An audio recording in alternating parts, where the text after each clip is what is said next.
Medina நகரத்தின் அமைதியான ஒரு நாள். அல்லாஹ்வின் தூதர் முஹம்மது நபி அவர்கள் தமது தோழர்களான சஹாபாக்களுடன் ஒரு இடத்தில் அமர்ந்து பேசிக் கொண்டிருந்தார்கள். அந்த நேரத்தில் தெருவின் வழியாக ஒரு ஜனாசா மரண ஊர்வலம் மெதுவாக கடந்து சென்றது.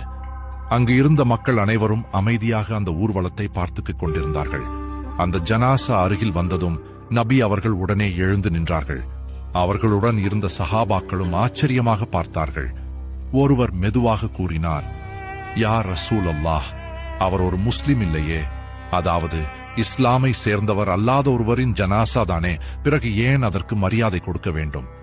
அப்போது நபி அவர்கள் அமைதியாக அவர்களை நோக்கி பார்த்து கூறினார்கள், அவரும் ஒரு மனித ஆத்மாதானே என்று நபி அவர்கள் கூறினார்கள்.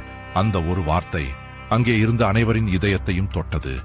அந்த நாள் நபி அவர்கள் கற்றுக் கொடுத்த பாடம், மனித உயிருக்கு மதம் பார்க்க கூடாது, மரணத்தின் முன் அனைவரும் சமம், மனிதனை மதிப்பது இஸ்லாமின் உயர்ந்த பண்பு. ஹதீஸ்